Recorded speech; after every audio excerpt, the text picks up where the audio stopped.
Halo anak-anak kelas 4 semuanya, kembali kita berjumpa dalam pembelajaran kita hari ini di tema 2, subtema 2, manfaat energi dan perubahannya pada muatan pelajaran IPA kelas 4 SD Metodis Lubuk Pakam. Sudah siap untuk pembelajaran kita hari ini? Mari kita belajar bersama-sama pada hari ini. Pada tema sebelumnya, kita sudah belajar tentang energi. Masih ingat apa itu energi? Energi merupakan kemampuan untuk melakukan kerja atau usaha. Jadi energi itu sangat penting dan sangat berguna bagi makhluk hidup dalam melakukan berbagai kegiatannya, terutama bagi manusia. Karena dalam setiap kehidupan manusia selalu tergantung kepada energi dan sumber energi. Jika kalian sudah mempelajari tema sebelumnya, kalian pasti ingat tentang sifat-sifat energi. Nah, sifat-sifat energi itu kita kenal juga sebagai hukum kekekalan energi. Ada 4 sifat energi atau hukum kekekalan energi. Yang pertama itu ada energi tidak dapat diciptakan. Kalian sudah belajar tentang bentuk-bentuk energi. Bentuk-bentuk energi itu akan dari dulu sudah ada dan sampai sekarang ada dan nanti juga akan tetap ada, dan kalian tidak bisa menciptakan energi yang baru dari yang sudah ada. Itu artinya energi tidak dapat diciptakan. Kemudian energi juga tidak dapat kita musnahkan. Kita tidak bisa menghilangkan salah satu bentuk energi seperti energi panas, kita mau hilangkan tidak bisa. Jadi energi tidak bisa kita musnahkan, tetapi energi itu bisa kita ubah dari satu bentuk ke bentuk lainnya. Jadi kita bisa ubah misalnya dari energi listrik, kita bisa ubah menjadi energi panas, tetapi harus dengan alat. Nah, dari ketiga sifat energi ini kita bisa simpulkan bahwasannya energi itu bersifat kekal. Jadi dari dulu, sekarang, dan sampai selamanya energi itu akan tetap ada. Itu adalah hukum kekekalan energi. Nah, pada pembelajaran kita hari ini, kita akan mempelajari lebih lanjut tentang perubahan bentuk energi, yaitu hukum kekekalan energi yang ketiga, perubahan bentuk energi dan pemanfaatannya bagi kehidupan manusia. Energi gerak itu bisa kita ubah menjadi energi panas.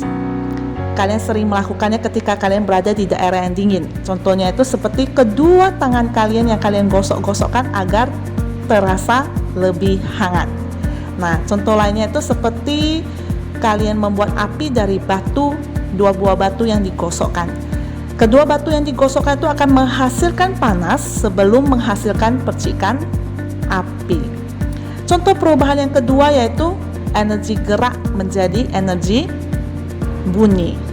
Nah, seperti terdengarnya bunyi saat kita bertepuk tangan atau teman kalian yang bertepuk tangan.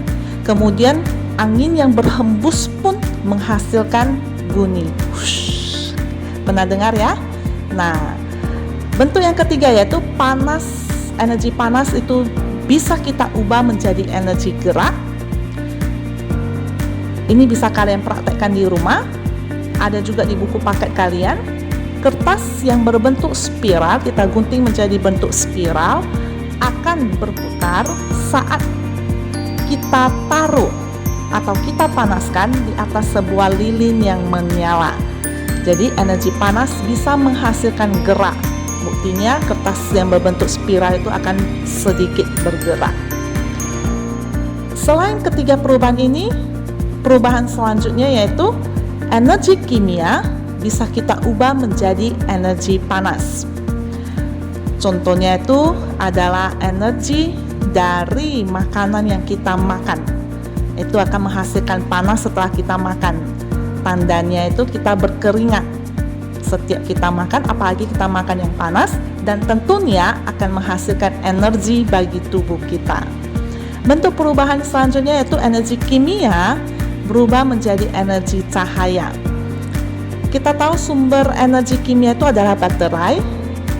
Nah, dengan baterai yang dipasangkan pada sebuah alat elektronik, maka bisa menghasilkan energi cahaya. Contohnya itu seperti senter, handphone, dan laptop. Kalian juga bisa sebutkan alat elektronik lainnya yang menggunakan baterai. Kita pelajari juga perubahan bentuk energi selanjutnya, yaitu energi listrik bisa kita ubah menjadi energi panas. Contohnya itu setrika, itu sering kita gunakan, kompor listrik, kemudian ada solder listrik. Kalian juga bisa sebutkan alat elektronik lainnya yang mengubah listrik menjadi energi panas, seperti pemanas air di rumah, itu juga mengubah energi listrik menjadi energi panas. Perubahan selanjutnya yaitu energi listrik dan berubah menjadi energi gerak. Contohnya itu adalah kipas angin, ini yang sering kita gunakan.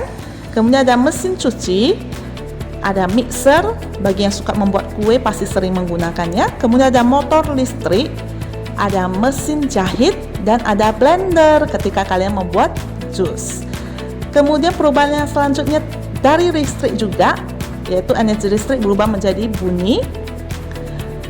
Itu adalah contohnya televisi, radio, tape recorder, bel listrik, klakson mobil, dan yang paling sering kalian pakai, handphone, itu juga bisa menggunakan energi listrik yang dicas dulu ke baterai, kemudian listrik berubah menjadi energi kimia dulu, baru berubah menjadi bunyi. Jadi mengalami dua proses. Kemudian dari energi listrik berubah menjadi energi cahaya. Contohnya yaitu bola lampu, senter. Senter juga sama ya, harus dicas dulu. Kemudian baru dari baterainya energi kimia baru diubah menjadi energi cahaya. Kemudian ada proyektor atau LCD, jika kalian masih ingat guru kalian sering pakai di kelas. Dan ada televisi. Nah, ini semua perubahan tentang listrik banyak ya, karena energi listrik itu paling sering kita gunakan dalam kehidupan sehari-hari. Sebenarnya tidak cuma sampai perubahan energi listrik ini saja, tetapi masih banyak perubahan bentuk energi lainnya. Nanti kalian akan pelajari di kelas yang lebih lanjut, di tema selanjutnya. Nah, selain listrik yang sering kita gunakan, ada juga yang paling sering kita gunakan, yaitu bahan bakar fosil.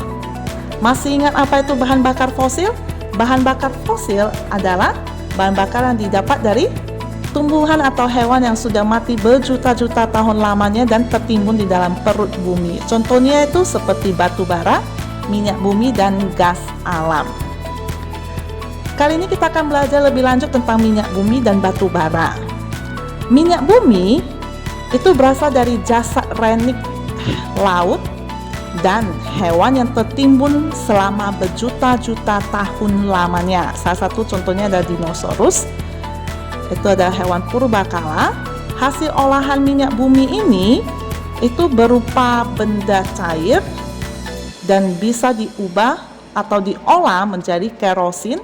Kerosin itu adalah minyak tanah, bensin, solar, aftur itu adalah bahan bakar untuk pesawat terbang, dan LPG adalah gas cair.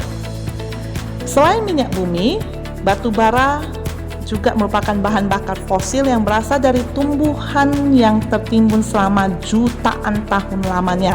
Keduanya memiliki kesamaan karena memerlukan waktu yang berjuta-juta tahun lamanya untuk bisa terbentuk. Jadi tidak bisa dalam waktu yang singkat. Manfaat minyak bumi dan batu bara ini sama, yaitu sebagai bahan bakar. Sama-sama digunakan sebagai bahan bakar untuk kompor. Kalau minyak bumi LPG, kalau batu bara itu briket, namanya briket. Kemudian untuk bahan bakar mesin atau kendaraan dan industri. Untuk minyak bumi itu lebih sering menjadi bahan bakar mesin dan kendaraan, sedangkan batu bara itu lebih banyak digunakan di industri-industri atau di pabrik-pabrik. Bahan bakar fosil itu sangat terbatas jumlahnya. Suatu saat akan habis. Nah, ketika habis itu memerlukan waktu yang begitu lama sampai berjuta-juta tahun kemudian baru bisa terbentuk kembali.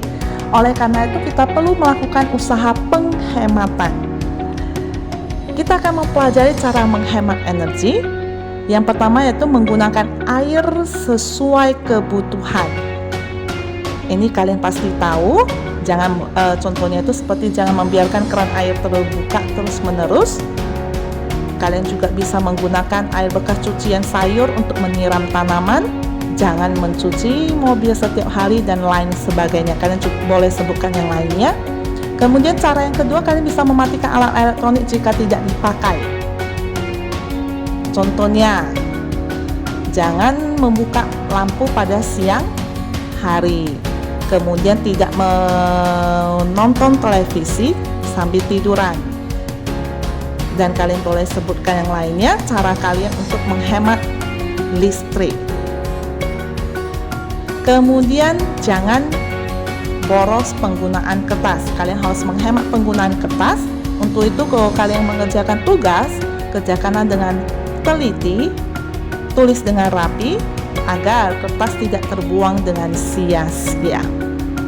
Dan yang terakhir, kalian bisa memilih untuk bersepeda daripada menggunakan kendaraan pribadi, atau jalan kaki jika jarak yang kalian tempuh itu dekat, dan naik angkot jika jarak yang kalian tempuh itu jauh, untuk menghemat penggunaan bensin dan bahan bakar lainnya.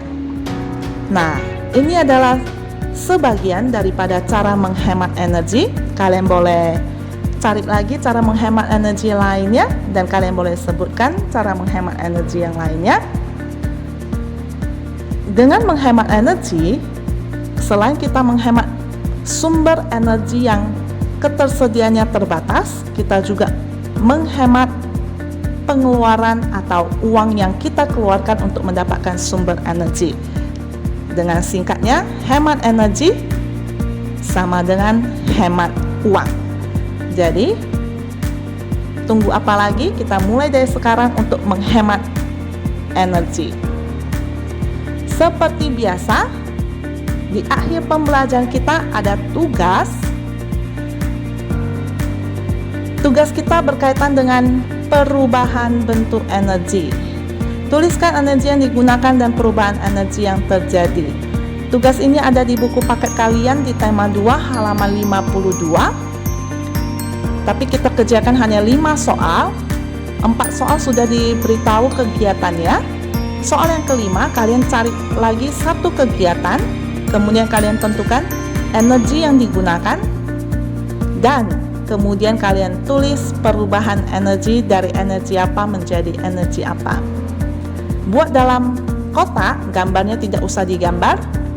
Kerjakan di buku latihan kalian, tulis dengan rapi, jawab dengan baik dan benar. Inilah akhir pembelajaran kita hari ini. Sampai jumpa lagi di pembelajaran kita selanjutnya. Tetap rajin belajar, tetap semangat, harus tetap disiplin. Tuhan Yesus memberkati.